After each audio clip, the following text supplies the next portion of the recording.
Juillet 2018. Instauration de la limitation à 90 km/h sur les routes secondaires. Tous au ralenti et que ça saute. En septembre, les chiffres officiels tombent. Hausse du nombre de morts. Ça, c'est de l'efficacité. Mais attendons un peu, n'allons pas trop vite dans nos raisonnements. Que voit-on en effet? En novembre, baisse du nombre de morts. C'est à n'y rien comprendre. Que s'est-il donc passé? Un petit miracle de civisme et d'éducation républicaine? Une brillante réussite apportée au crédit de l'abaissement de la vitesse de 90 à 80 sur les routes secondaires qui aurait fini par porter ses fruits? Les Français auraient-ils enfin décidé d'être sages au volant, respectueux du code de la route, motivés par l'enjeu crucial de la sécurité sociale? De la sécurité routière, pardon. Que nenni, mes bons amis. Entre septembre et novembre, il y a quelque chose de très simple.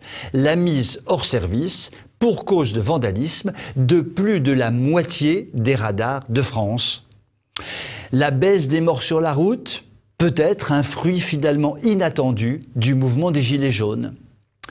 Ces chiffres sont en tout cas la preuve que la politique de répression routière, reposant sur la seule question des excès de vitesse et la terreur du radar, ne sert pas à grand-chose.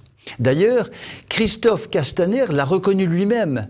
Il a dit qu'il n'excluait pas un retour aux 90 km/h si les 80 km/h apparaissaient n'avoir servi à rien.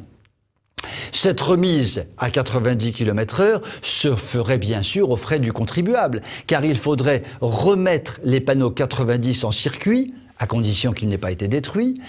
Et donc, cela marcherait peut-être, à condition, cela dit, que les radars eux-mêmes ne soient pas réparés, puisque l'expérience des Gilets jaunes montre que moins il y a de radars, et moins il y a de morts sur les routes. Tout cela est vraiment très compliqué et tout cela finalement nous donne un peu le tournis. Pour conclure, la politique, comme nous le savons tous, est finalement une perpétuelle question d'impossibles arbitrages. Vous pouvez m'écrire si vous le souhaitez et je vous dis à très bientôt.